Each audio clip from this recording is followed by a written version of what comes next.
아들이 죽었어요. 그 여자 때문에. 지금도 그 여자가 부엌에서 저녁을 준비하고 있는데 마치 아무 일도 없었다는 듯이 콧노래를 흥얼거리고 있어요. 칼로 양파를 썰어내는 소리가 똑똑똑 들리는데 그 소리를 들을 때마다 심장이 철렁 내려앉아. 저는 이정수입니다. 올해 65. 경찰에서 정년 퇴직한 지 벌써 3년이 됐어요.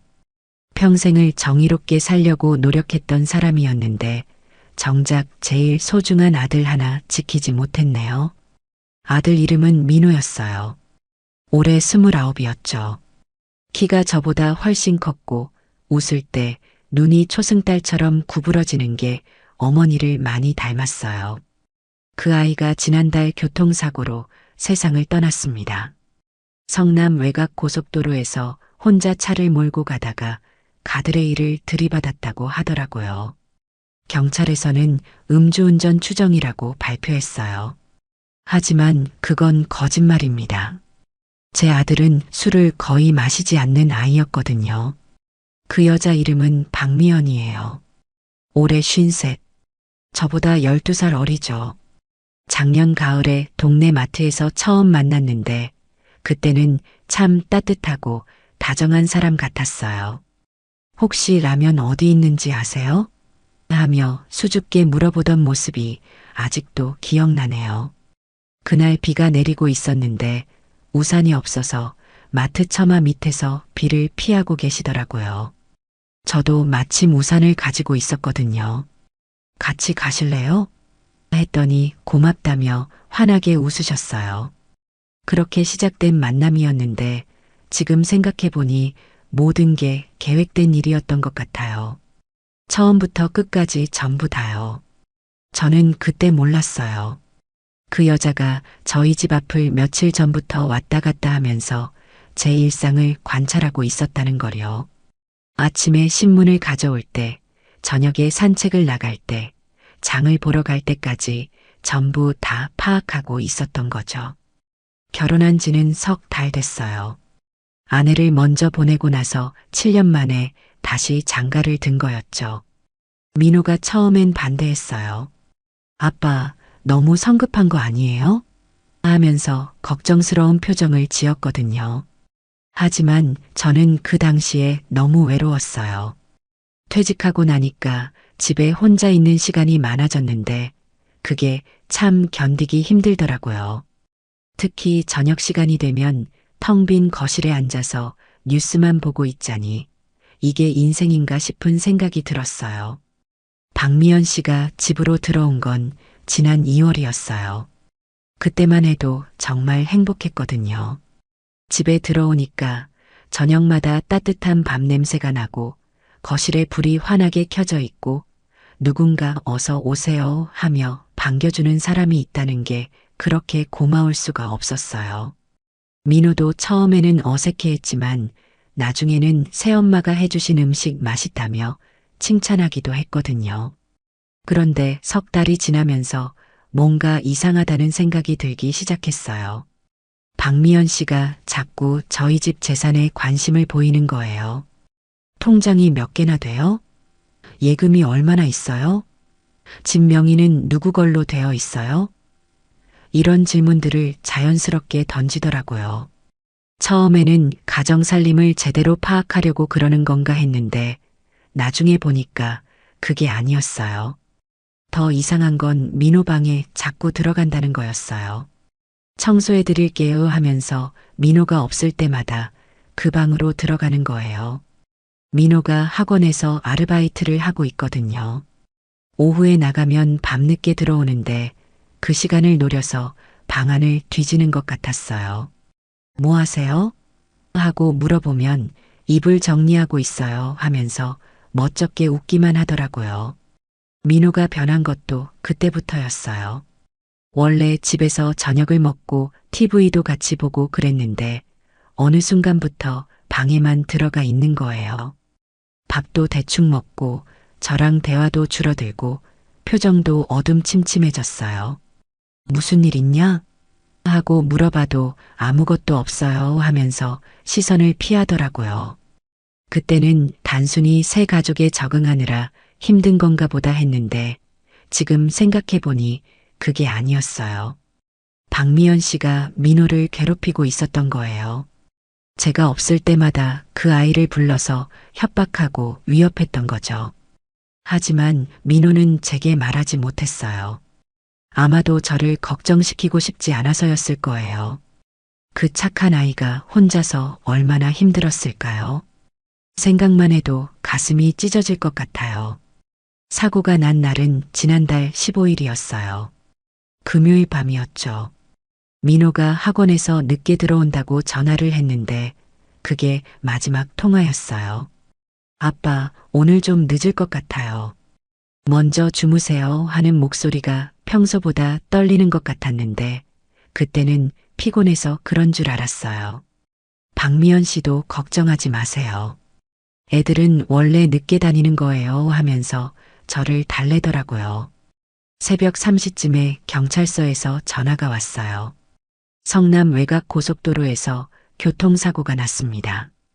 이민호 씨의 보호자이신가요? 그 순간 세상이 무너지는 것 같았어요. 급하게 사고 현장으로 달려갔는데 민호의 차가 가드레일에 박혀서 완전히 부서져 있더라고요. 구급차에 실려가는 민호를 보는데 얼굴이 온통 피투성이었어요. 그래도 아직 숨은 쉬고 있다는 말에 희망을 가졌는데 병원에 도착하기 전에 숨이 끊어졌다고 하더라고요. 경찰에서는 음주운전으로 추정된다고 했어요. 차 안에서 소주병이 발견됐다는 거죠. 하지만 저는 그 말을 믿을 수 없었어요. 민호는 술을 거의 마시지 않는 아이거든요. 회식 때도 맥주 한 잔 정도만 마시고 말았어요. 그런 아이가 혼자서 소주를 마실 리가 없죠. 혹시 누군가가 술병을 넣어둔 것 아니에요? 했더니 경찰관은 유족 심정은 이해하지만 증거는 증거입니다 하더라고요. 장례를 치르는 동안 박미연 씨는 저보다 더 슬퍼하는 것 같았어요. 어쩜 이런 일이 하면서 계속 눈물을 흘리고 조문객들한테도 착한 아이였는데 하면서 안타까워했어요. 그 모습을 보면서 저는 이 사람이 정말 민호를 아껴했구나 생각했거든요. 그래서 더 고마웠어요. 이런 힘든 시기에 제 옆에 있어준다는 게요. 하지만 장례를 치르고 나서부터 이상한 일들이 생기기 시작했어요. 민호 방을 정리하면서 휴대폰을 찾았는데 그 안에 녹음 파일이 여러 개 들어있는 거예요. 파일 이름이 엄마 진짜 얼굴이 이런 식으로 되어 있더라고요. 처음에는 뭔지 몰라서 그냥 넘어갈 뻔했는데 호기심에 한번 들어봤어요. 그런데 그 안에서 박미연 씨 목소리가 들린 거예요. 평소에 다정한 목소리가 아니라 완전히 다른 사람 같은 목소리였어요. 차갑고 날카로우면서 위협적인 목소리였죠. 내가 계속 여기 있으면 내 계획이 틀어져. 알겠어? 아빠한테 뭐라고 말하면 너도 위험해질 거야. 이 집 재산이 얼마인지 알아? 내가 다 가져갈 줄 알아? 이런 말들이 그 안에 고스란히 들어 있었어요. 민호 목소리도 들렸어요. 왜 이러세요? 아빠한테 말할 거예요 하는 떨리는 목소리였죠. 그러자 박미연 씨가 말해봐. 내 아빠가 누구 말을 믿을 것 같은데? 날 위해서라면 뭐든지 하는 사람이야. 내 말은 안 들을걸? 하면서 비웃더라고요. 그 순간 저는 온몸에 소름이 돋았어요. 이게 정말 제가 알던 그 사람 맞나 싶었거든요.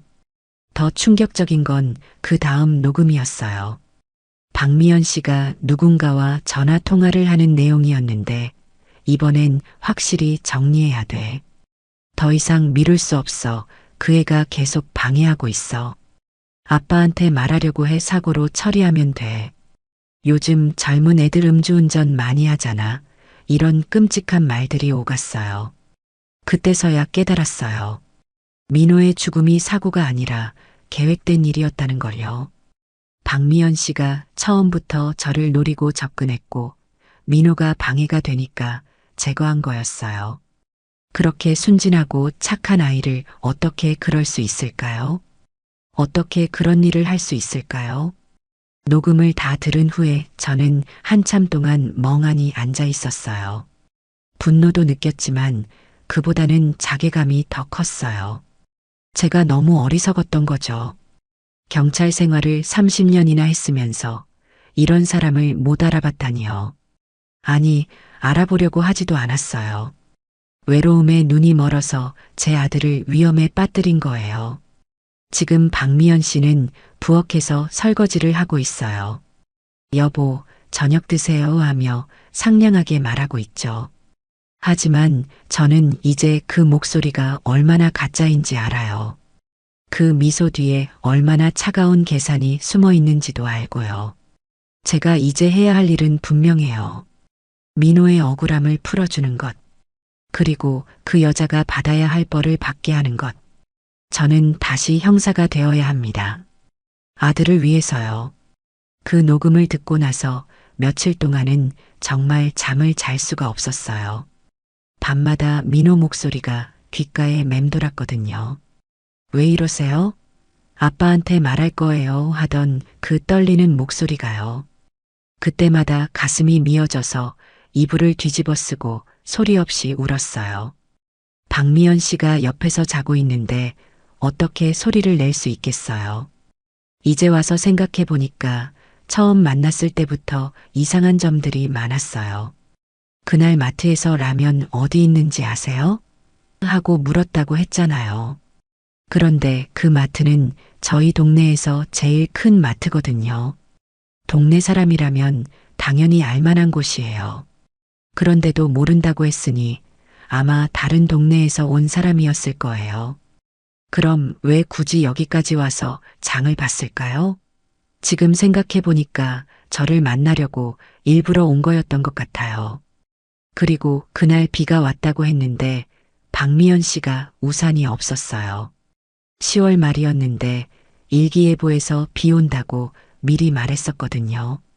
그런데 우산을 안 가져왔다는 게 이상하지 않나요? 보통 사람이라면 당연히 우산을 챙겼을 텐데요. 마치 일부러 저한테 도움을 받으려고 한 것 같아요. 그때 박미연 씨가 입고 있던 옷도 기억나요.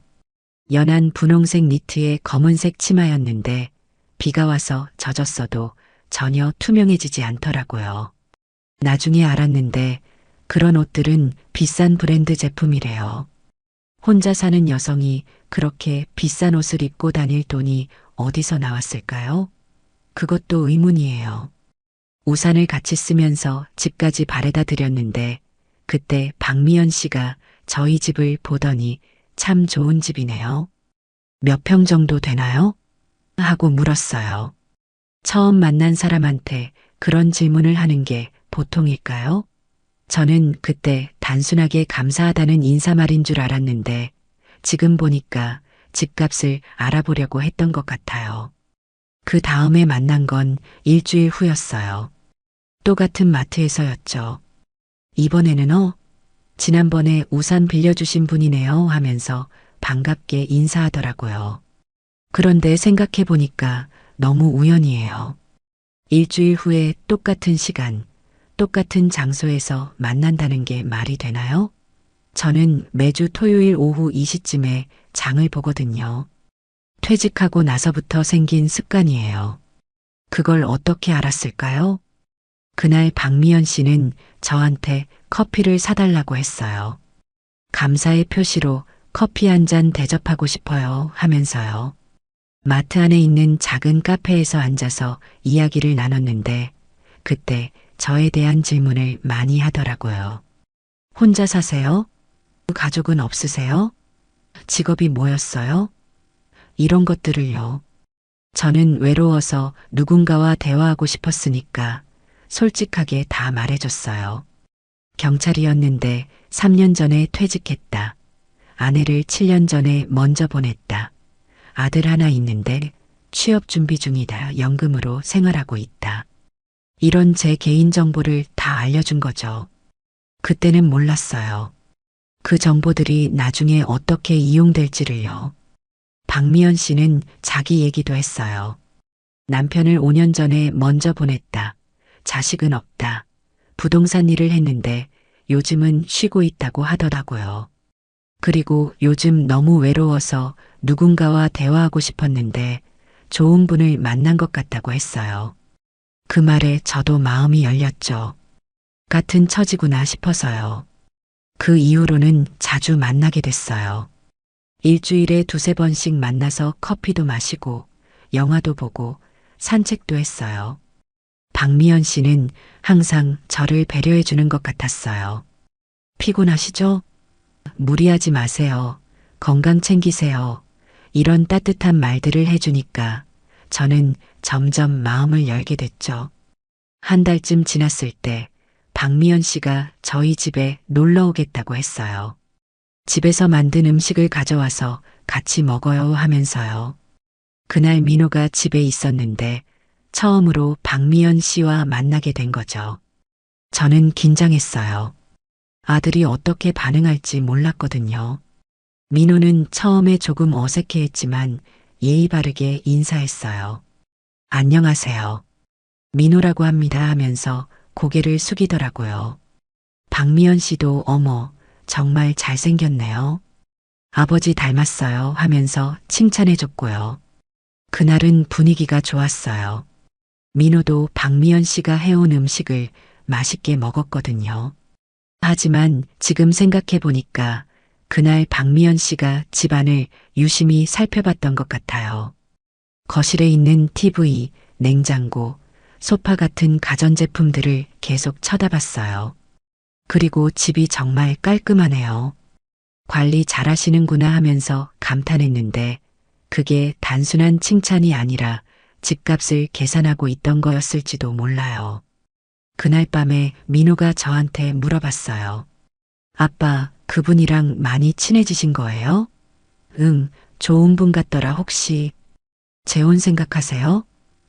그때 저는 깜짝 놀랐어요. 아직 그런 생각까지는 안 해봤거든요.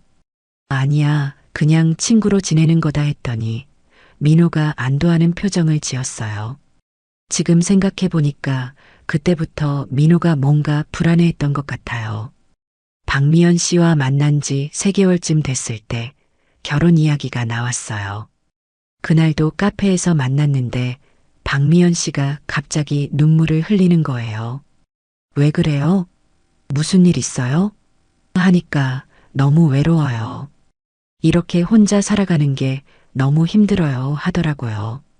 그 모습을 보니까 마음이 아팠어요. 저도 똑같은 기분이었거든요. 혼자 살아가는 외로움이 얼마나 힘든지 잘 알고 있으니까요. 저도 그래요. 정말 외롭죠 했더니 박미연 씨가 저를 똑바로 보면서 말했어요. 우리 같이 살면 안 될까요? 그 순간 심장이 두근두근했어요. 7년 만에 처음 들어보는 제안이었거든요. 하지만 동시에 걱정도 됐어요. 민호가 어떻게 생각할지, 너무 성급한 건 아닌지, 이런 생각들이 머릿속을 복잡하게 만들었어요. 생각해 볼게요 했더니 박미연 씨가 천천히 생각하세요. 제가 너무 성급했나 봐요 하면서 미안해 했어요. 그런데 그 표정이 지금 생각해 보니까 좀 이상했어요. 미안해 하는 게 아니라 계산하고 있는 것 같은 표정이었어요. 집에 돌아와서 민호에게 말했어요. 박미연 씨가 결혼하자고 했다 하니까 민호 얼굴이 확 굳어지더라고요. 정말요? 벌써요? 응, 너는 어떻게 생각하냐? 아빠가 행복하시면 저는 상관없어요. 하지만 뭐, 너무 성급한 것 같아요. 더 오래 사귀어 보시는 게 어때요? 민호 말이 맞았어요. 사실 3개월은 너무 짧은 시간이었죠. 하지만 저는 그때 너무 외로웠어요. 그리고 박미연 씨가 정말 좋은 사람이라고 믿었고요. 좀 더 생각해보자 했는데 그 다음날 박미연 씨가 갑자기 아프다고 연락이 왔어요. 급하게 병원에 갔더니 응급실에 누워 있더라고요. 갑자기 어지러워서 쓰러졌다는 거예요. 의사는 과로와 스트레스 때문인 것 같다. 혼자 살면서 무리하셨나 봐요라고 했어요. 그 말을 듣는 순간 마음이 확 움직였어요.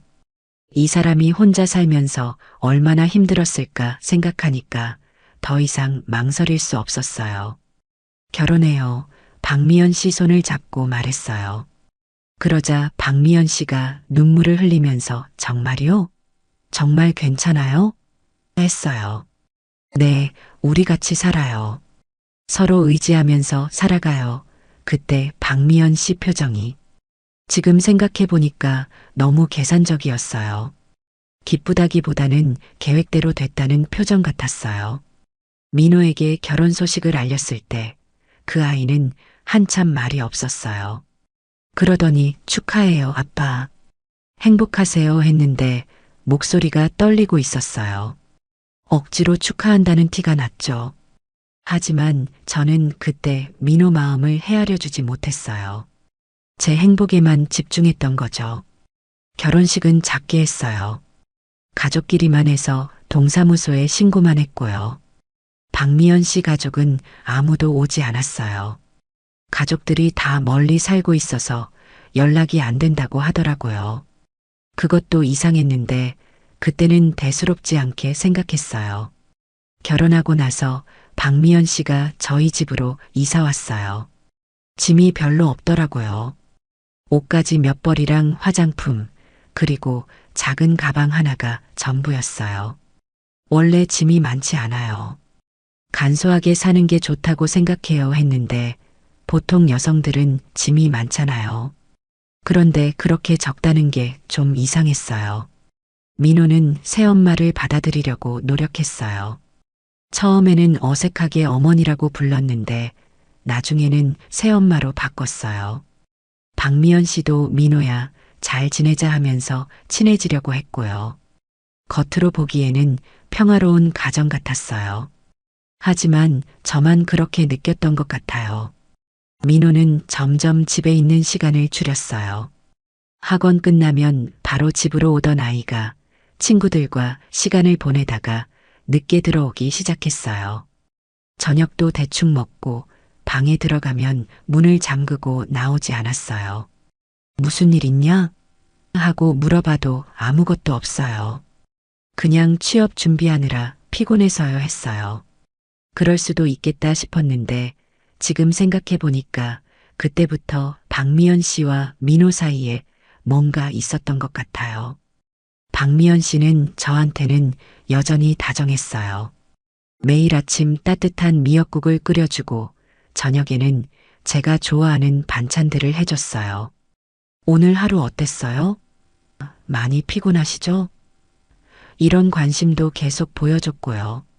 저는 정말 행복했어요. 결혼 잘했다고 생각했거든요.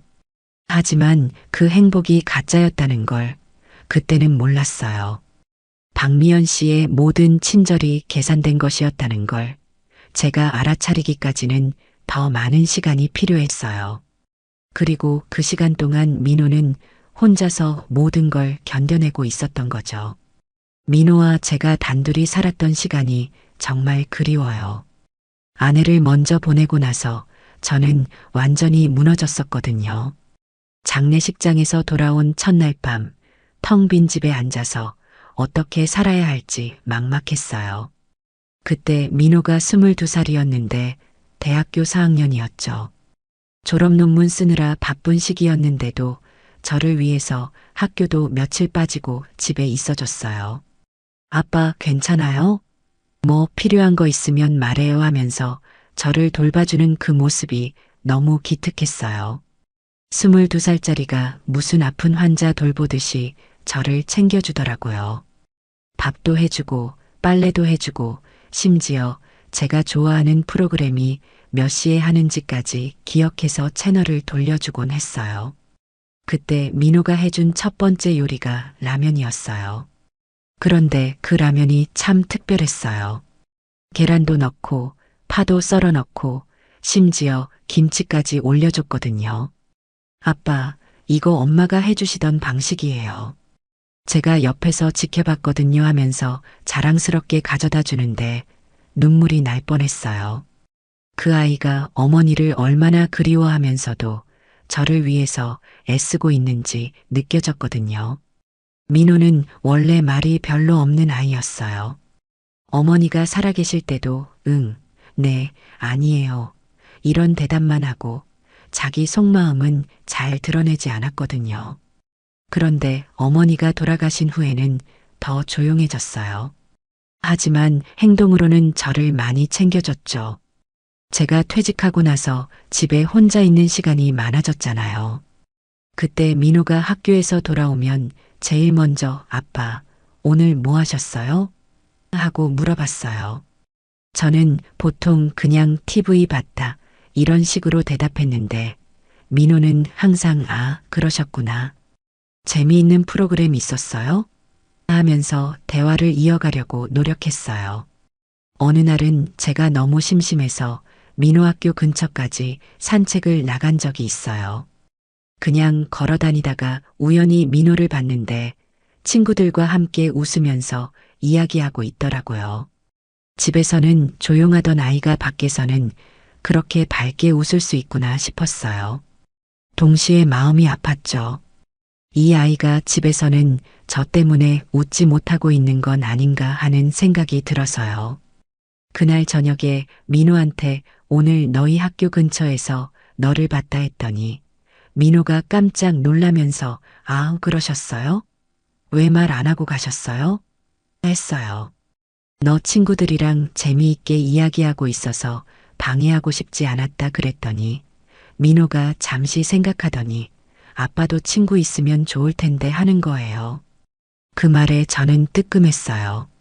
경찰 생활할 때는 동료들이 있었는데 퇴직하고 나니까 연락하는 사람이 거의 없더라고요. 가끔 옛날 동료들이 연락해서 만나자고 하기도 했지만 저는 귀찮다고 생각해서 잘 나가지 않았거든요.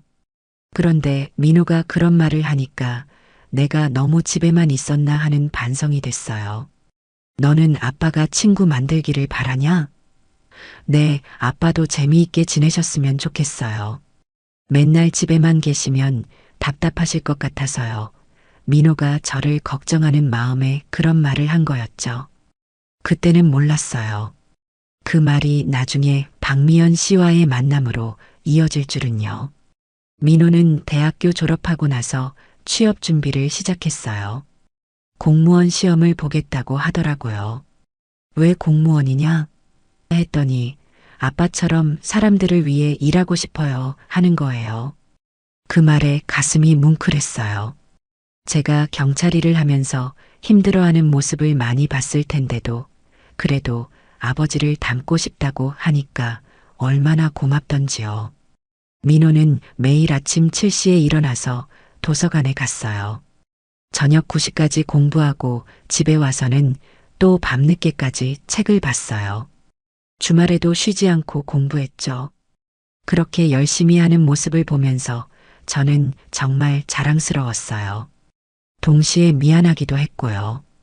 이 아이가 이렇게 열심히 하는 건 빨리 취업해서 저를 편하게 해드리려는 마음 때문일 텐데 아직 어린 나이에 그런 부담을 지게 해서 미안했어요. 어느 날 민호가 공부하다가 깜빡 잠이 들었는데 책상에 엎드려서 자고 있는 모습이 너무 안쓰러웠어요. 그래서 조용히 방에 들어가서 이불을 덮어줬는데 민호가 잠결에 엄마 하고 중얼거리는 거예요. 그 순간 가슴이 찡했어요. 이 아이도 아직 엄마가 그립구나 싶어서요. 민호는 특히 어머니 기일 때마다 많이 울었어요. 제사를 지낼 때 혼자 부엌에서 음식을 준비하는데 가끔 훌쩍훌쩍 우는 소리가 들렸어요. 저도 마음이 아팠지만 남자끼리 서로 울면서 위로하기는 뭔가 어색해서 그냥 모르는 척 했어요. 지금 생각해 보니까 그때 민호를 꼭 안아주고 같이 울었어야 했는데 그러지 못한 게 후회돼요. 그래도 저희는 나름대로 잘 지냈어요.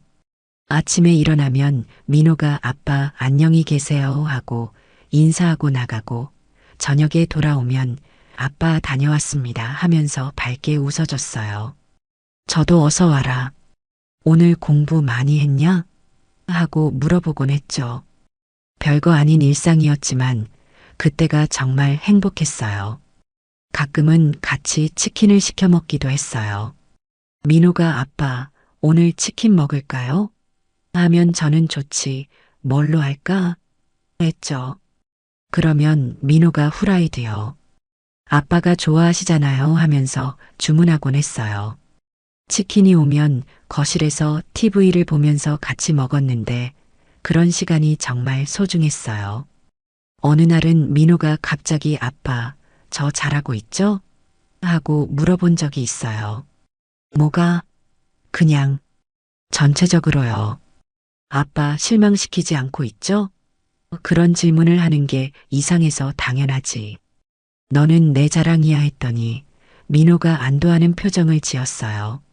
왜 그런 질문을 했는지는 몰랐는데 지금 생각해 보니까 그때도 뭔가 고민이 있었던 것 같아요. 민호는 저를 정말 많이 사랑했어요. 제 생일 때마다 작은 선물을 사주곤 했는데 비싼 건 아니었지만 마음이 담긴 것들이었어요. 한 번은 목도리를 사줬는데 아빠 감기 조심하세요. 목이 시리시잖아요 하면서 직접 목에 둘러주더라고요. 그 목도리를 지금도 가지고 있어요. 민호가 마지막으로 저한테 준 선물이거든요. 그리고 민호는 집안일도 정말 잘했어요. 빨래는 물론이고 청소도 하고 간단한 요리도 했어요. 특히 저를 위해서 미역국을 끓여준 적이 있는데 엄마가 하시던 방법 기억나거든요. 하면서 정성스럽게 만들어주더라고요. 맛은 조금 짰지만 그래도 너무 고마웠어요. 민호와 함께했던 그 7년 동안 저는 정말 많이 의지했어요. 이 아이가 있어서 외롭지 않았고 이 아이 때문에 하루하루를 버틸 수 있었어요. 그런데 박미연 씨와 결혼하면서 그 평화로운 일상이 깨지기 시작했어요. 민호가 점점 집에 있기를 피하게 됐고 저와 대화하는 시간도 줄어들었어요. 지금 생각해 보니까 민호가 얼마나 힘들었을까 싶어요. 7년 동안 저와 단둘이 살면서 형성된 그 특별한 관계에 갑자기 낯선 사람이 끼어든 거잖아요. 더군다나 그 사람이 민호를 위협하고 괴롭혔으니 얼마나 무서웠을까요? 그런데 저는 그때 민호 마음을 전혀 헤아리지 못했어요.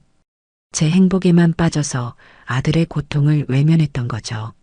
만약 시간을 되돌릴 수 있다면 저는 민호에게 물어봤을 거예요. 정말 괜찮냐? 뭔가 힘든 일 있으면 아빠한테 말해라 하고요. 그리고 박미연 씨와 결혼하기 전에 더 신중하게 생각했을 거예요. 민호 의견을 더 존중했을 거고요. 하지만 이미 늦었어요. 민호는 이제 없고 저는 혼자 남았어요. 그 7년 동안의 소중했던 시간들만 기억 속에 남아있죠. 가끔 밤에 잠들기 전에 그때 일들을 떠올려요. 민호가 아빠 안녕히 주무세요 하던 목소리, 치킨을 먹으면서 함께 웃던 모습, 제 생일에 목도리를 선물해 주던 그 따뜻한 손길. 이제는 다시 돌아올 수 없는 추억들이 되어버렸어요. 그때는 몰랐어요. 그런 평범한 일상이 얼마나 소중한 건지를요. 매일 반복되는 인사, 함께 먹는 저녁, 서로를 걱정하는 마음. 그런 것들이 진짜 행복이었던 건데 저는 더 큰 행복을 찾으려다가 모든 걸 잃어버렸어요. 민호와 함께했던 그 시간들이 제 인생에서 가장 소중했던 순간들이었다는 걸 이제야 깨닫게 됐어요. 박미연 씨가 저희 집으로 이사 온 지 한 달쯤 됐을 때부터 이상한 일들이 생기기 시작했어요. 처음에는 아주 작은 변화들이었는데 저는 새 가족에 적응하는 과정이라고 생각했거든요. 하지만 지금 돌이켜보니까 그때부터 이미 징조들이 있었던 것 같아요. 가장 먼저 눈에 띈 건 민호의 표정이었어요. 예전에는 집에 들어오면 아빠 다녀왔습니다 하면서 환하게 웃었는데 어느 순간부터 인사만 대충 하고 바로 방으로 들어가더라고요. 표정도 어두워졌고 말수도 현저히 줄었어요. 오늘 공부 어땠냐? 하고 물어봐도 그냥 그랬어요. 이런 식으로 성의 없게 대답하곤 했죠. 박미연 씨는 새 가족에 적응하느라 힘든 거겠어요. 시간이 지나면 나아질 거예요 하면서 저를 위로했어요. 그 말이 맞는 것 같아서 저도 민호에게 압박을 주지 않으려고 했어요. 하지만 시간이 갈수록 상황은 더 나빠졌어요. 어느 날 저녁 박미연 씨가 정성스럽게 저녁을 차려놨는데 민호가 몇 숟가락 먹더니 배 안 고파요 하면서 방으로 들어가는 거예요. 박미연 씨가 민호야, 조금만 더 먹어. 새엄마가 정성스럽게 만든 거야 했는데도 민호는 돌아보지도 않고 방문을 닫아버렸어요. 그때 박미연 씨의 표정을 봤는데 순간 굳어지더라고요. 평소에 부드러운 미소가 사라지고 뭔가 차가운 표정이 스쳐 지나갔어요. 하지만 금세 다시 웃으면서 괜찮아요. 아직 어색하나 봐요 했어요. 저는 그때 그 표정 변화를 대수롭지 않게 생각했는데 지금 생각해 보니까 그게 박미연 씨의 진짜 모습이었던 것 같아요. 그 이후로 민호는 집에서 밥을 거의 안 먹었어요. 친구들이랑 먹고 올게요 하거나 학원에서 먹었어요.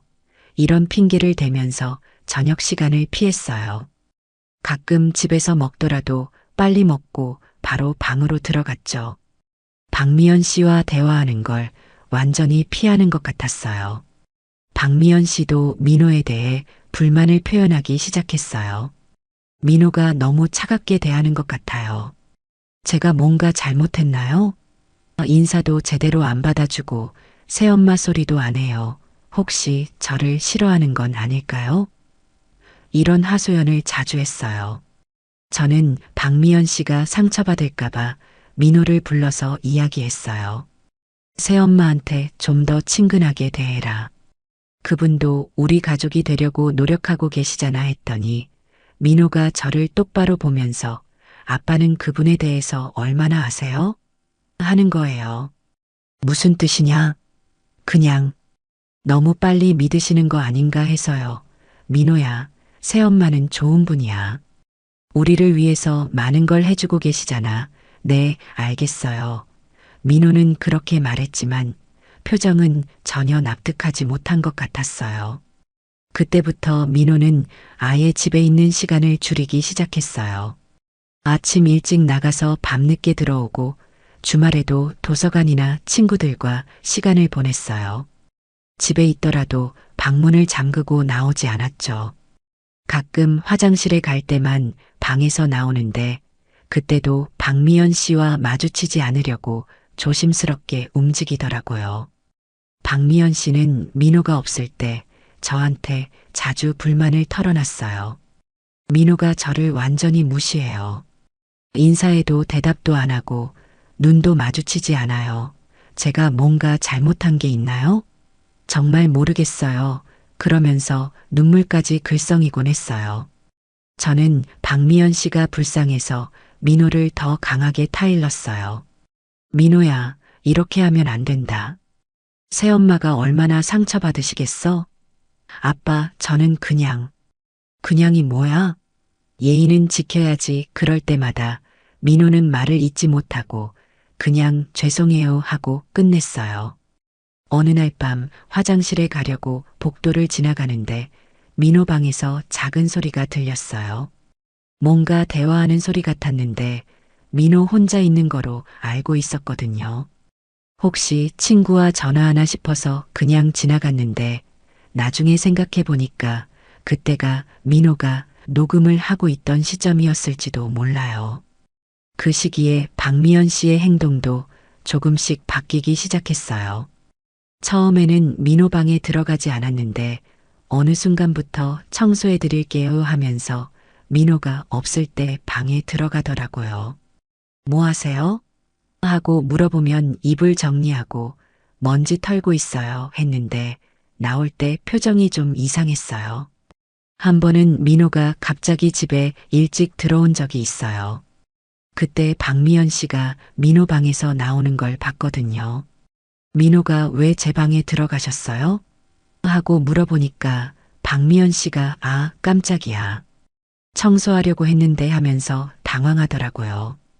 그때 민호 표정이 정말 안 좋았어요.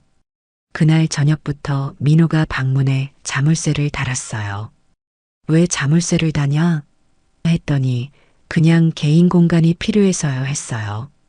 박미연 씨는 민호가 새엄마를 완전히 차단하려고 하네요. 상처예요 하면서 서운해했어요. 박미연 씨는 민호에 대한 불만을 점점 더 자주 표현했어요. 민호가 저를 경계하는 것 같아요. 뭔가 저를 관찰하는 느낌이에요. 혹시 저에 대해서 나쁘게 생각하고 있는 건 아닐까요? 이런 말들을 계속했어요. 어느 날은 박미연 씨가 민호가 저한테 무례하게 굴어서 한마디 했더니 되돌아서 가더라고요. 정말 기분 나빠요 하면서 화를 내기도 했어요. 뭐라고 했는데? 그냥 인사 정도는 받아달라고 했죠. 그런데 대답도 안 하고 그냥 가버리더라고요. 저는 또 민호를 불러서 새엄마한테 너무하지 마라. 그분도 노력하고 계시잖아 했어요. 그런데 민호가 갑자기 아빠, 저 좀 내버려 두세요 하는 거예요. 평소에 그런 말 안 하던 아이가 그러니까 깜짝 놀랐어요. 무슨 말이 그거냐? 그냥 스트레스 받아요. 공부도 해야 하는데 계속 신경 쓰라고 하시니까 민호야, 가족이니까 서로 배려해야지. 네, 알겠어요. 알겠다고요. 민호가 짜증 섞인 목소리로 대답했는데 그때 처음으로 이 아이가 정말 힘들어하고 있다는 걸 느꼈어요. 하지만 저는 여전히 박미연 씨 편에 서 있었어요. 민호가 단순히 새 가족에 적응 못하는 거라고 생각했거든요. 그래서 더 강하게 민호를 설득하려고 했어요. 지금 생각해 보니까 그때 제가 민호 말을 좀 더 들어줬어야 했는데 너무 박미연 씨만 감싸고 돌았던 것 같아요. 민호는 점점 더 집을 피하기 시작했어요. 아침에 일찍 나가서 밤 11시, 12시에 들어오곤 했어요. 그러면 박미연 씨가 민호가 너무 늦게 들어와요. 걱정되죠? 하면서 저를 부추겼어요. 한 번은 민호가 새벽 1시에 들어온 적이 있어요. 그때 저도 화가 나서 이 시간에 어디서 뭘 했냐? 하고 따져 물었어요. 민호가 친구들하고 있었어요. 매일 늦게 들어오는 게 말이 되냐? 아빠, 저 29이에요. 좀 자유롭게 해주세요. 그 말에 제가 더 화가 났어요. 집에 새엄마 계시는데 이렇게 늦게 들어오는 게 예의냐? 새엄마는 아빠가 모시세요. 저는 상관없어요. 민호가 그런 말을 하니까 정말 실망스러웠어요. 박미연 씨는 그런 일이 있을 때마다 제가 있어서 민호가 불편한가 봐요. 미안해요 하면서 자책했어요. 그럴 때마다 제가 더 민호한테 화를 냈죠. 지금 생각해 보니까 박미연 씨가 일부러 저를 부추겨서 민호와 갈등을 일으키려고 했던 것 같아요. 그러면서도 박미연 씨는 겉으로는 민호에게 잘해주려고 노력하는 척 했어요. 민호야, 좋아하는 반찬 해줄까? 공부하느라 힘들지? 영양제 사줄까? 이런 말들을 했는데 민호는 항상 괜찮아요 하면서 거절했어요. 어느 날은 박미연 씨가 민호가 저를 완전히 적으로 생각하는 것 같아요. 어떻게 하면 좋을까요? 하고 물어보더라고요. 저는 시간이 해결해 줄 거야. 조금만 더 참아줘 했는데 지금 생각해 보니까 그때 박미연 씨 표정이 뭔가 계산적이었던 것 같아요. 민호가 변한 게 또 있었는데 예전에는 제 앞에서 자연스럽게 행동했는데 박미연 씨가 온 후로는 제 앞에서도 조심스러워 하더라고요. 아빠, 이런 말 해도 되나요? 이거 해도 괜찮죠? 이런 식으로 허락을 구하는 일이 많아졌어요. 한 번은 민호가 아빠, 저 친구 집에서 자고 와도 될까요? 하고 물어본 적이 있어요. 예전에는 그런 거 허락받지 않고 그냥 친구 집에서 잘게요 하고 갔는데 갑자기 허락을 구하니까 이상했어요. 왜 갑자기 허락을 구하냐? 그냥 새엄마 계시니까 예의상 그래. 그러고 싶으면 그래. 그때는 민호가 예의를 차리려고 하는구나 생각했는데 지금 보니까 집에 있기 싫어서 도망가려고 했던 것 같아요. 그 무렵 민호가 아르바이트를 시작했어요. 편의점에서 야간 알바를 하겠다고 하더라고요. 공부하느라 바쁜데 아르바이트까지 해야 하냐? 용돈이 필요해서요. 돈 필요하면 아빠가 줄 텐데 제가 벌어서 쓰고 싶어요. 박미연 씨는 민호가 집에 있기 싫어서 아르바이트 하는 게 아닐까요? 했는데 그 말이 맞았던 것 같아요. 민호는 가능한 한 집에 없으려고 했던 거죠. 공부하는 시간, 아르바이트 하는 시간, 친구들과 보내는 시간, 집에 있는 시간을 최대한 줄이려고 했어요. 그때까지도 저는 민호가 단순히 새 가족에 적응하지 못하는 거라고 생각했어요. 시간이 지나면 좋아질 거라고 믿었죠. 하지만 실제로는 민호가 박미연 씨로부터 위협을 받고 있었던 거였어요. 그 공포와 스트레스를 혼자 견뎌내면서도 저를 걱정시키지 않으려고 아무 말도 하지 않았던 거죠. 지금 생각해보면 그때가 민호에게 가장 힘든 시기였을 거예요.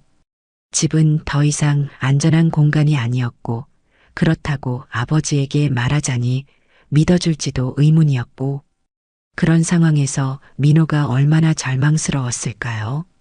제가 그때 좀 더 세심하게 살펴봤어야 했는데 너무 제 행복에만 빠져서 아들의 고통을 보지 못했어요. 민호 휴대폰에서 처음 녹음을 발견했을 때는 정말 우연이었어요. 장례를 치르고 나서 민호 방을 정리하는데 침대 밑에서 휴대폰이 나왔거든요. 화면이 깨져 있어서 고장 난 줄 알았는데 전원 버튼을 눌러보니까 켜지더라고요. 그래서 혹시 중요한 연락처나 사진이 있나 싶어서 들여다봤던 거예요. 파일 목록을 보는데 이상한 게 있었어요. 음성 파일들이 여러 개 있는데 제목이 엄마 진짜 얼굴이 이런 식으로 되어 있더라고요. 처음에는 뭔지 몰라서 그냥 넘어가려고 했는데 호기심에 첫 번째 파일을 클릭해 봤어요. 그런데 그 안에서 박미연 씨 목소리가 들린 거예요. 하지만 평소에 제가 알던 부드럽고 다정한 목소리가 아니었어요. 완전히 다른 사람 같았어요. 차갑고 날카롭고 위협적인 목소리였죠. 야, 너 진짜 짜증나게 굴지 마라. 내가 참고 있는 거 모르냐? 그 말을 듣는 순간 온몸에 소름이 돋았어요. 이게 정말 박미연 씨 목소리 맞나 싶어서 몇 번이나 다시 들어봤는데 분명히 맞더라고요. 그런데 어투와 말투가 완전히 달랐어요. 평소에 저한테 여보, 괜찮으세요? 하던 그 다정한 목소리가 어떻게 이렇게 변할 수 있는지 믿기 어려웠어요. 이어서 민호 목소리도 들렸어요. 왜 이러세요? 제가 뭘 잘못했다고. 떨리는 목소리였어요. 무서워하고 있다는 게 고스란히 들렸죠. 그 순간 가슴이 미어져 내리는 것 같았어요. 우리 민호가 이렇게 무서워하고 있었는데 저는 전혀 몰랐던 거예요.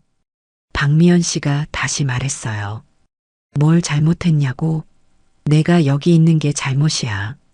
내가 없으면 모든 게 깔끔해지는데 왜 자꾸 방해하고 난리야? 저는 아빠 아들이에요. 당연히 여기 있어야죠, 아들. 웃기고 있네. 이제 곧 아빠한테는 나밖에 없게 될 거야. 그 말을 듣는 순간 손이 덜덜 떨렸어요. 무슨 뜻인지 정확히는 모르겠지만 뭔가 끔찍한 계획이 있다는 걸 느꼈거든요. 민호도 그걸 알고 있었던 것 같아요. 그게 무슨 뜻이에요? 하고 물어보는 목소리가 더 떨리고 있었어요. 모르겠어? 너 같은 방해물은 사라져야 한다는 뜻이야. 알아서 나가면 좋겠는데 계속 버티고 있으니까 내가 다른 방법을 생각해야겠네. 다른 방법이요? 궁금하면 계속 버텨봐. 그럼 곧 알게 될 거야. 두 번째 녹음 파일을 열어봤는데 이건 더 충격적이었어요. 박미연 씨가 누군가와 통화하는 내용이었거든요. 응, 나야. 계획이 좀 꼬이고 있어. 왜? 그 애가 생각보다 쉽게 물러나지 않아. 계속 방해하고 있다고. 그럼 어쩔 거야?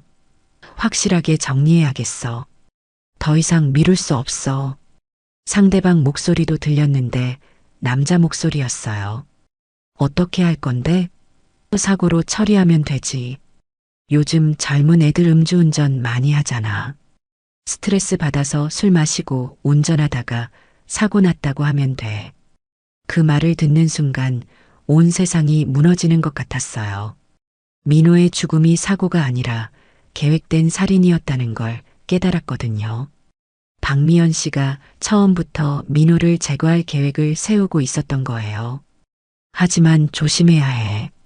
그 늙은이가 옛날의 형사였잖아. 걱정 마. 지금은 그냥 외로운 노인일 뿐이야. 나한테 완전히 빠져 있어서 의심할 줄도 모르거든. 그래도 혹시 모르니까. 괜찮다니까. 내가 눈물 좀 흘리고 슬퍼하는 척하면 그 사람은 나를 위로하느라 바빠서 다른 생각은 못할 거야. 그 대화를 들으면서 제가 얼마나 바보였는지 깨달았어요. 박미연 씨의 모든 것이 연기였던 거죠. 저를 사랑한다는 것도, 민호를 아낀다는 것도, 슬퍼한다는 것도 전부 가짜였어요. 저는 완전히 속아 넘어간 거였죠. 세 번째 파일에는 더 구체적인 내용이 들어 있었어요. 박미연 씨와 그 남자가 민호를 어떻게 제거할 건지 계획하는 대화였어요. 언제 할 거야? 이번 주 안에. 더 늦으면 그 애가 아빠한테 말할지도 몰라. 어떻게? 밤늦게 집에 들어올 때를 노려야겠어. 요즘 아르바이트 한다면서 늦게 들어오거든. 차로? 응. 뒤에서 바짝 따라붙어서 겁을 주면 놀라서 핸들을 잘못 꺾을 거야. 그럼 사고처럼 보이잖아. 그 말을 듣는 순간 민호가 어떻게 죽었는지 정확히 알 수 있었어요. 박미연 씨와 그 남자가 고의로 민호를 쫓아가서 사고를 유발한 거였어요. 그리고 실제로 그 계획이 성공했던 거죠. 만약에 실패하면? 실패할 일 없어. 고속도로에서 그런 식으로 위협하면 10중 8구 사고가 나게 되어 있어. 그리고 설사 살아남는다고 해도 다음에 또 기회가 있을 거야. 그래도 조심해야 할 거 아니야? 걱정 마. 완벽하게 처리할 거야. 네 번째 파일은 사고 다음 날 녹음된 것 같았어요. 박미연 씨가 그 남자한테 보고하는 내용이었어요. 끝났어, 정말? 응. 뉴스에도 나왔어. 음주운전 단독사고라고. 경찰은? 의심하지 않아.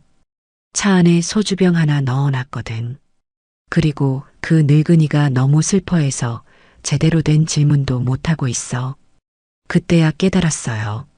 민호 차 안에서 발견된 소주병이 박미연 씨가 미리 넣어둔 거였구나.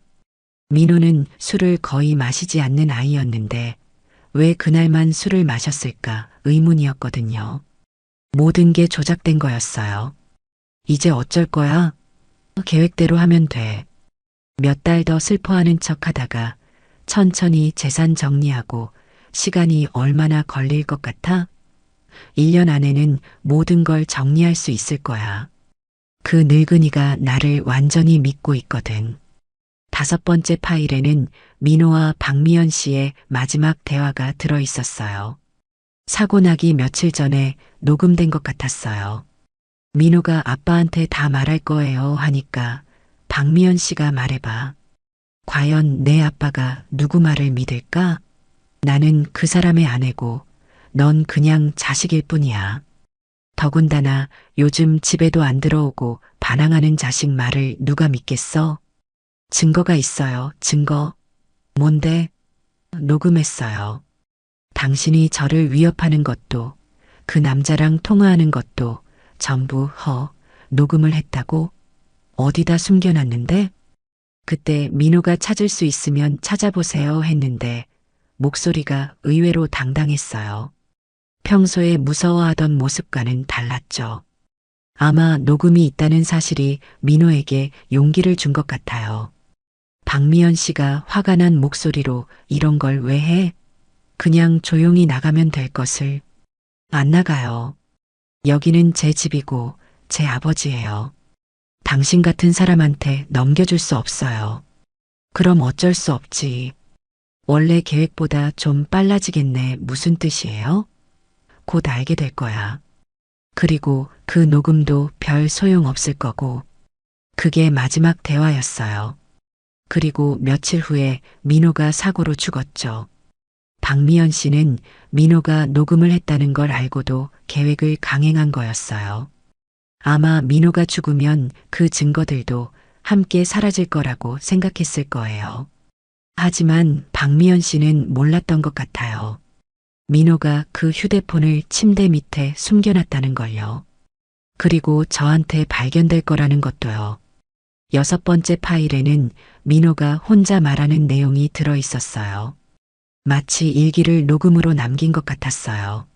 아빠, 이 녹음을 듣고 계신다면 제가 이미 세상에 없을 거예요.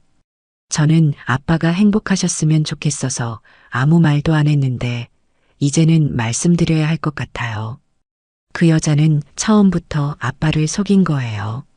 아빠 재산이 목적이었고 저는 그냥 방해물이었어요. 민호 목소리가 떨리고 있었어요. 아빠, 저를 지켜주지 못해서 미안하지 마세요. 제가 더 일찍 말씀드렸어야 했는데 아빠가 상처받을까봐 걱정돼서 못했어요. 하지만 이제는 아빠가 진실을 아셔야 해요. 이 녹음들을 경찰에 가져가세요. 그리고 그 여자를 꼭 잡아주세요. 아빠 혼자 남겨둬서 정말 죄송해요. 하지만 아빠는 강한 분이니까 이겨내실 거라고 믿어요. 아빠 사랑해요. 그 말을 들으면서 저는 한참 동안 울었어요. 민호가 마지막까지 저를 걱정하고 있었구나 싶어서 너무 미안하고 고마웠어요. 동시에 박미연 씨에 대한 분노가 치밀어 올랐죠. 모든 녹음을 다 들은 후에 저는 잠시 멍하니 앉아 있었어요.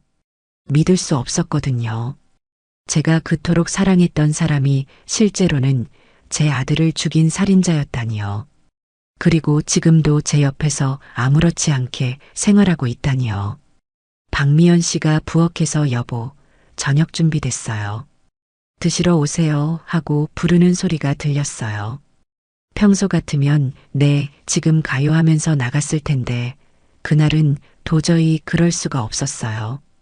그 목소리가 민호를 위협할 때의 차가운 목소리와 같은 목소리라는 걸 알고 있었거든요. 여보, 왜 안 나오세요? 박미연 씨가 방으로 들어오려고 하는 소리가 들렸어요. 저는 재빨리 휴대폰을 서랍 안에 숨기고 침착한 척했어요. 지금 가요. 좀 피곤해서요. 그날 저녁을 먹으면서 박미연 씨를 바라봤는데 정말 아무렇지 않게 웃고 있더라고요. 오늘 뭔가 기분이 안 좋아 보이세요. 무슨 일 있어요? 아니에요. 그냥 민호 생각이 나서. 아직도 많이 슬프시죠? 저도 마찬가지예요. 그 착한 아이가. 그 순간 정말로 이 사람을 죽이고 싶다는 생각이 들었어요. 어떻게 제 아들을 죽여놓고서 이렇게 태어날 수 있을까요? 하지만 저는 참았어요. 지금 당장 화를 내면 박미연 씨가 도망갈 수도 있었거든요. 확실한 증거를 가지고 법의 심판을 받게 해야겠다고 생각했어요. 그날 밤부터 저는 박미연 씨를 완전히 다른 시각으로 보기 시작했어요. 제 옆에 누워서 자고 있는 이 사람이 제 아들을 죽인 살인자라는 사실을 받아들이기가 쉽지 않았어요. 하지만 민호가 남긴 증거들이 있으니까 이제는 제가 진실을 밝혀내야 한다고 생각했어요. 녹음을 다 들은 다음 날부터 저는 본격적으로 증거를 수집하기 시작했어요. 민호가 남긴 녹음만으로도 충분히 충격적이었지만 법정에서 인정받으려면 더 확실한 물증이 필요했거든요. 그래서 제가 직접 사건을 재조사하기로 했어요. 가장 먼저 한 일은 사고 현장을 다시 가보는 것이었어요.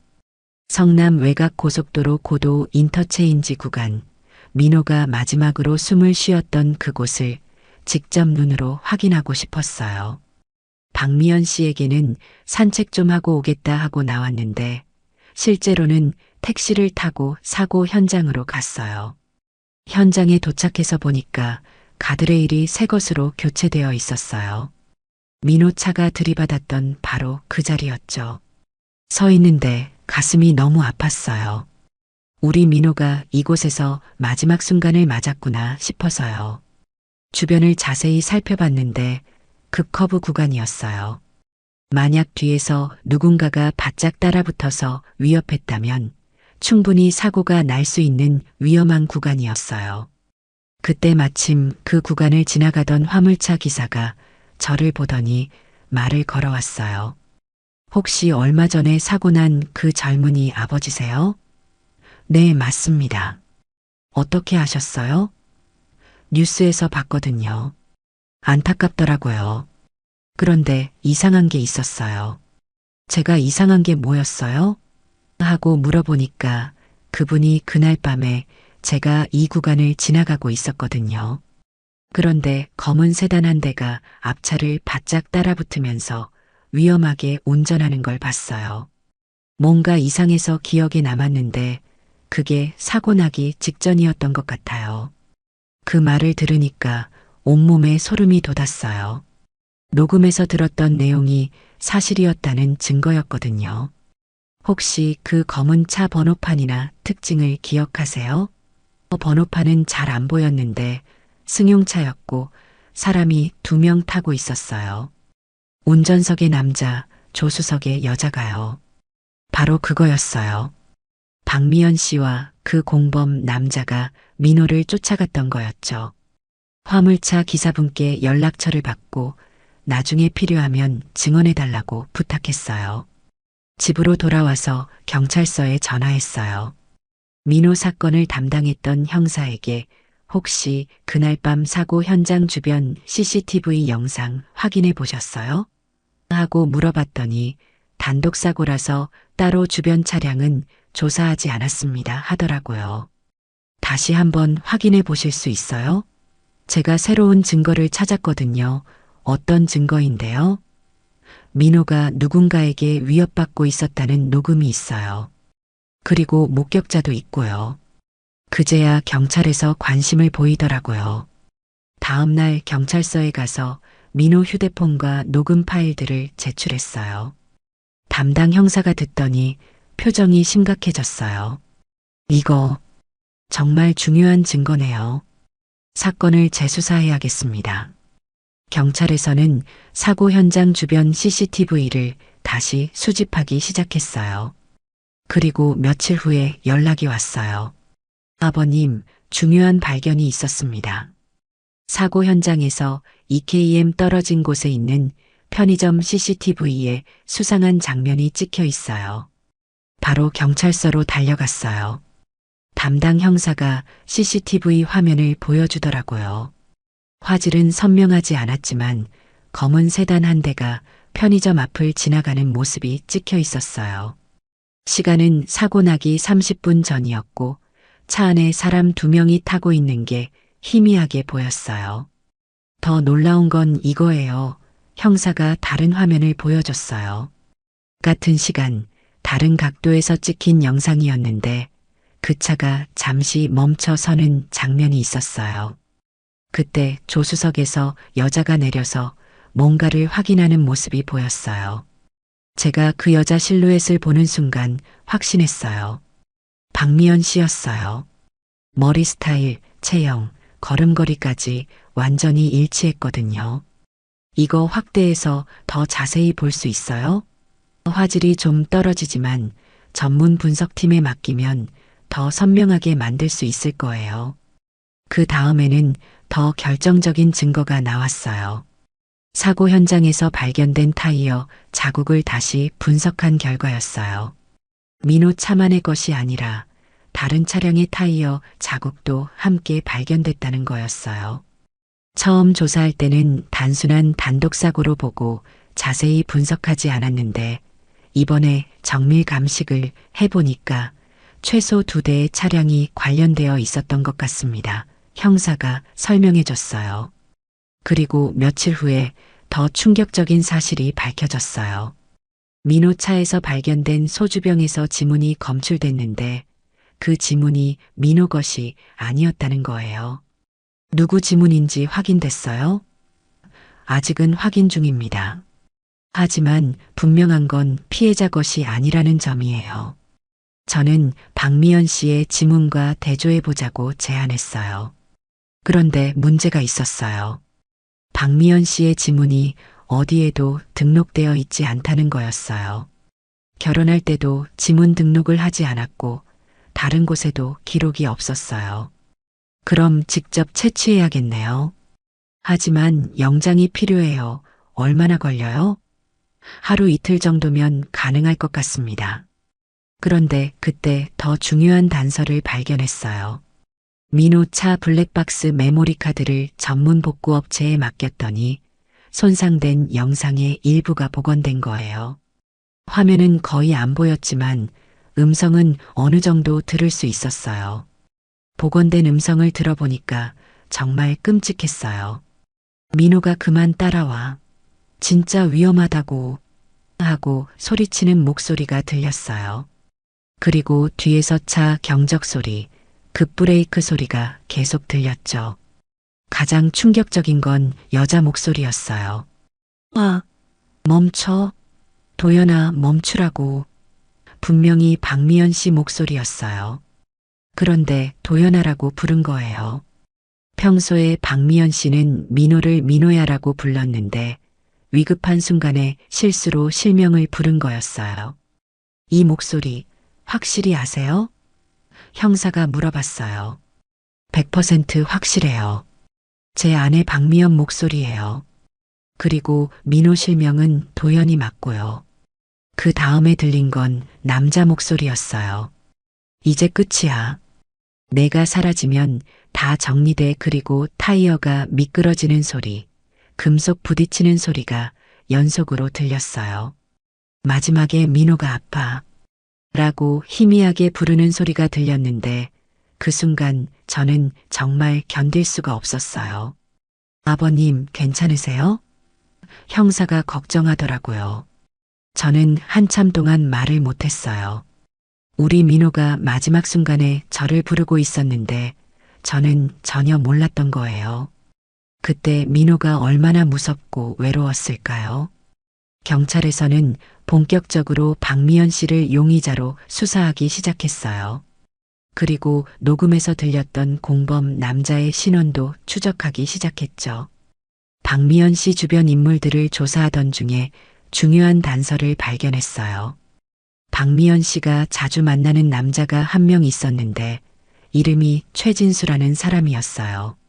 나이는 38, 직업은 무직이었고 과거에 사기 전과가 여러 번 있었어요. 더 중요한 건 그 남자가 검은색 소나타를 소유하고 있다는 거였어요. 혹시 그 차가 CCTV에 찍힌 차량일 가능성이 높습니다. 형사가 말했어요. 지금 그 차량의 위치를 추적하고 있어요. 며칠 후에 연락이 왔어요. 최진수의 차에서 결정적인 증거가 발견됐다는 거였어요. 뒷범퍼에서 페인트 자국이 검출됐는데 그 성분이 민호 차와 일치한다는 거였어요. 이거는 두 차량이 접촉했다는 명확한 증거입니다. 그리고 차량 내부에서도 중요한 단서가 나왔어요. 뭐가 나왔어요? 여성용 헤어핀 하나와 담배꽁초가 발견됐는데 DNA 분석 결과가 나오면 더 확실해질 거예요. 그 헤어핀을 보여주는데 박미연 씨가 평소에 자주 사용하던 것과 똑같았어요. 금색 나비 모양 헤어핀이었는데 집에서도 몇 개 더 본 적이 있었거든요. 경찰에서는 이제 충분한 증거가 모였다고 판단해서 박미연 씨와 최진수를 동시에 체포하기로 했어요. 아버님도 현장에 계시겠어요? 네, 꼭 보고 싶어요. 체포 당일 새벽 저는 경찰과 함께 집 앞에서 대기했어요. 박미연 씨는 평소처럼 아무것도 모르는 상태로 잠들어 있었어요. 오전 6시에 경찰이 집 문을 두드렸어요. 누구세요? 박미연 씨가 잠옷을 입고 나오더라고요. 그때까지도 전혀 의심하지 않고 있었어요. 경찰입니다. 박미연 씨죠? 네, 맞는데요. 무슨 일이세요? 이정수 씨의 아들 이민호 살인 사건과 관련해서 체포영장이 발부되었습니다. 그 말을 듣는 순간 박미연 씨 얼굴이 새파랗게 변했어요. 그리고 저를 보더니 여보, 이게 무슨 일이에요? 뭔가 오해가 있는 것 같아요. 오해가 아니에요. 제가 차갑게 말했어요. 모든 걸 다 알았어요. 민호를 죽인 것도 처음부터 제 재산을 노리고 접근한 것도 전부요. 박미연 씨가 순간 당황하더니 여보, 정말 모르는 일이에요. 저를 믿어주세요 하면서 제 팔을 붙잡으려고 했어요. 하지만 저는 뒤로 물러섰어요. 더 이상 그 사람의 거짓말에 속을 수는 없었거든요. 민호가 모든 걸 녹음해놨어요. 당신이 그 아이를 위협했던 것도, 최진수와 살인을 계획했던 것도 전부요. 그러자 박미연 씨가 잠깐 말을 못하더니 그건 하면서 말을 더듬기 시작했어요. 경찰이 수갑을 채우려고 하자 박미연 씨가 갑자기 저에게 소리쳤어요. 당신도 똑같잖아요. 나를 이용한 거잖아요. 외로움 달래려고. 이용한 게 아니라 진심으로 사랑했어요. 하지만 당신은 처음부터 거짓이었죠. 진심? 웃기지 마요. 나이 차이도 그렇고 처음부터 불쌍한 여자 하나 구제해준다는 식이었잖아요. 박미연 씨가 체포되면서도 끝까지 저를 원망하더라고요. 하지만 저는 더 이상 그런 말에 흔들리지 않았어요. 최진수도 같은 시간에 체포됐어요. 둘 다 범행을 부인했지만 증거가 너무 많았어요. 녹음, CCTV, 타이어 자국, 헤어핀, DNA. 모든 것들이 그들의 범행을 증명하고 있었어요. 나중에 경찰에서 들은 이야기로는 박미연 씨와 최진수가 애인 사이였다는 거였어요. 둘이 함께 돈 많은 호라비들을 노리고 접근하는 일을 여러 번 해왔다고 하더라고요. 저는 그들의 몇 번째 타겟이었던 거죠. 그리고 박미연 씨의 신분도 완전히 가짜였어요. 진짜 이름은 김미선이었고 나이도 실제로는 58이었어요. 결혼 경력도 있었고 사기 전과도 있었죠. 저는 완전히 속은 거였어요. 하지만 이제는 모든 게 끝났어요. 민호가 남긴 증거들 덕분에 진실이 밝혀졌고 그 살인자들이 법의 심판을 받게 됐어요. 민호야, 내가 마지막까지 아빠를 위해 증거를 남겨줘서 고마워. 이제 편히 쉬어도 돼. 박미연과 최진수가 체포된 후 3개월 동안 재판이 진행됐어요. 저는 매일 법정에 나가서 그들의 얼굴을 똑바로 봤어요. 박미연은 끝까지 억울하다는 표정을 지었지만 증거가 너무 명백했어요. 민호가 남긴 녹음, CCTV 영상, 물리적 증거들. 모든 것이 그들의 범행을 증명하고 있었거든요. 재판장에서 검사가 민호의 녹음을 재생할 때마다 가슴이 미어졌어요. 아빠, 이 녹음을 듣고 계신다면 제가 이미 세상에 없을 거예요 라는 민호 목소리가 법정에 울려 퍼질 때면 방청석에서 훌쩍거리는 소리들이 들렸어요. 민호를 아는 사람들, 비슷한 피해를 당한 가족들이 함께 눈물을 흘리고 있었어요. 박미연은 법정에서도 거짓말을 계속했어요. 저는 정말 민호를 아꼈어요. 그 아이를 해칠 이유가 없어요. 모든 게 최진수가 혼자 한 일이에요. 저는 몰랐어요. 이런 말들을 하면서 눈물까지 흘렸어요. 하지만 민호 휴대폰에 있던 녹음을 들려주자 더 이상 변명할 수 없었죠. 특히 내가 없으면 모든 게 깔끔해져라고 했던 박미연 목소리가 법정에 울려 퍼졌을 때 박미연은 고개를 푹 숙이고 말이 없었어요. 그때서야 자신이 완전히 끝났다는 걸 깨달은 것 같았어요. 최진수는 처음에는 박미연이 시킨 일이다. 나는 그냥 돈 때문에 따라갔을 뿐이다라고 했다가 나중에는 사고로 죽게 할 생각은 아니었다. 그냥 겁만 주려고 했다고 말을 바꿨어요. 하지만 블랙박스에 녹음된 이제 끝이야. 내가 사라지면 다 정리되라는 말이 그의 거짓말을 완전히 무너뜨렸죠. 판사는 계획적이고 잔인한 범행이라며 박미연에게 무기징역, 최진수에게 징역 25년을 선고했어요. 선고를 듣는 순간 저는 복받쳤어요. 민호야, 드디어 너를 죽인 놈들이 벌을 받았다. 내가 마지막까지 남겨준 증거 덕분이야. 재판이 끝나고 집으로 돌아왔는데 처음으로 마음이 조금 편해졌어요.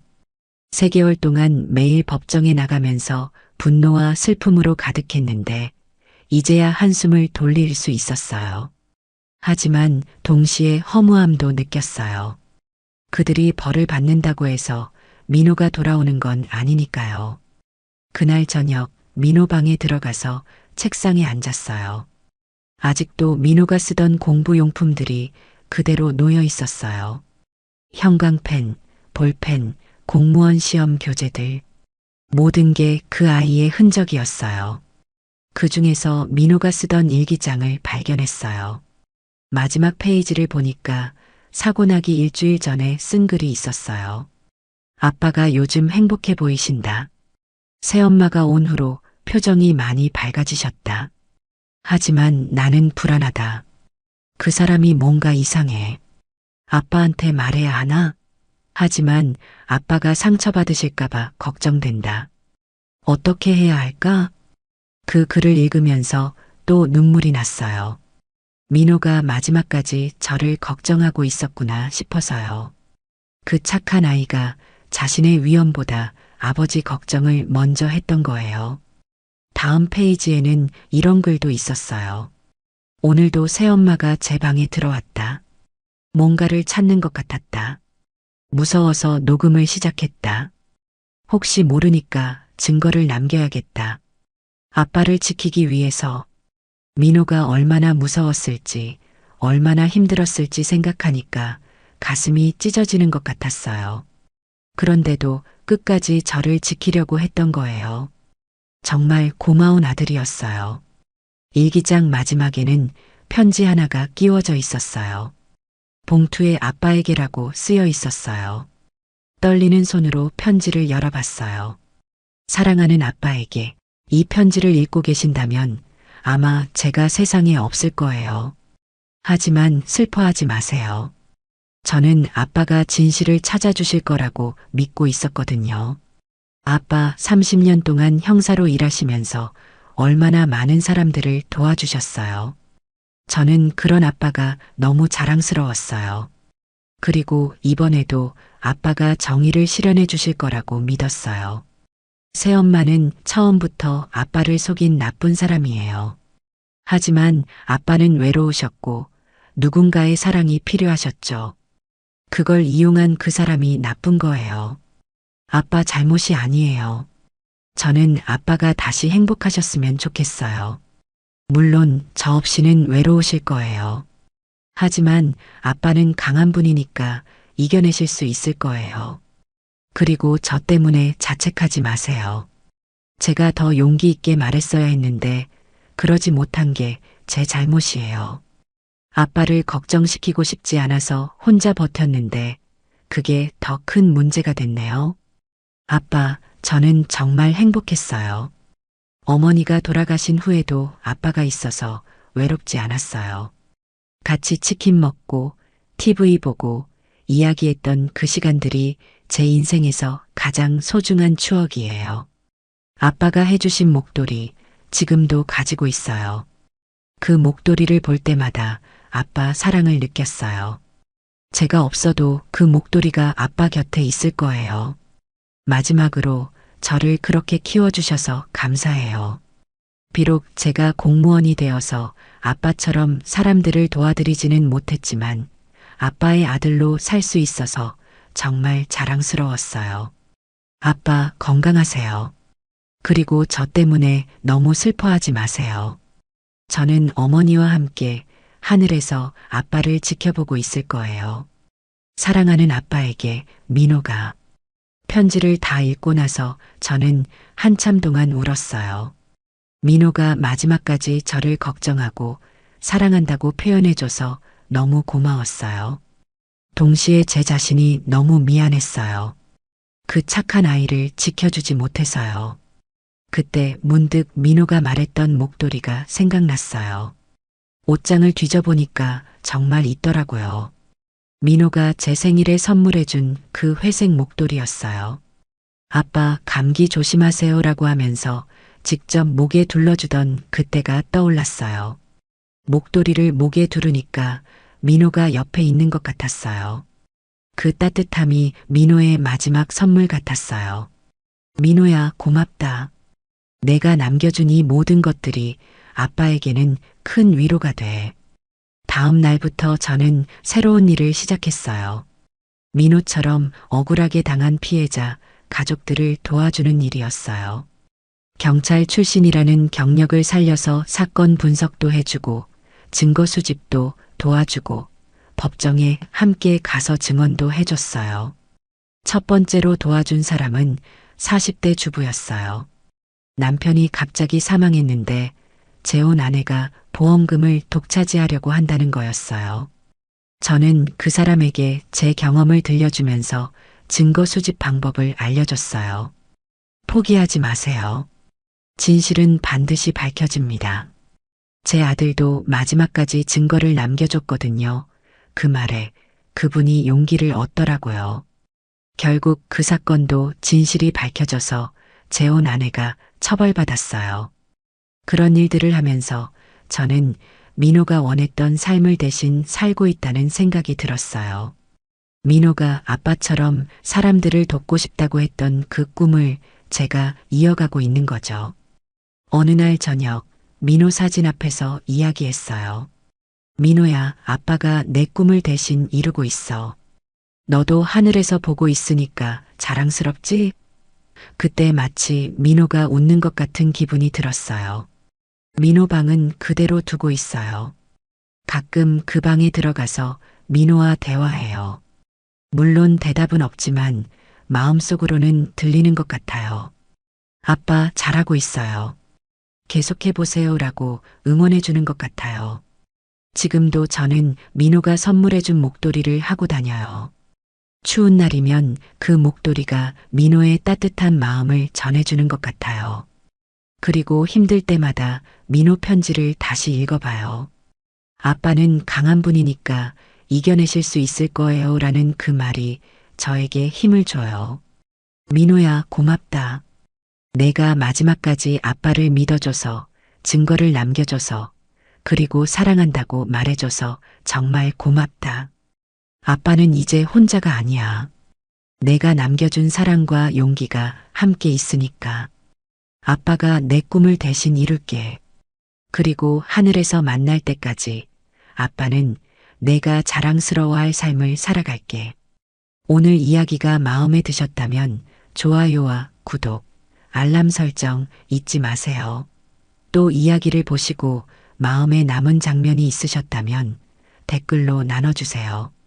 선생님의 한마디가 또 다른 분께 깊은 울림이 될 수 있습니다. 채널 달달달 인생여행을 시청해 주셔서 늘 감사합니다. 건강이 최고예요. 하루 한번 운동 잊지 마세요.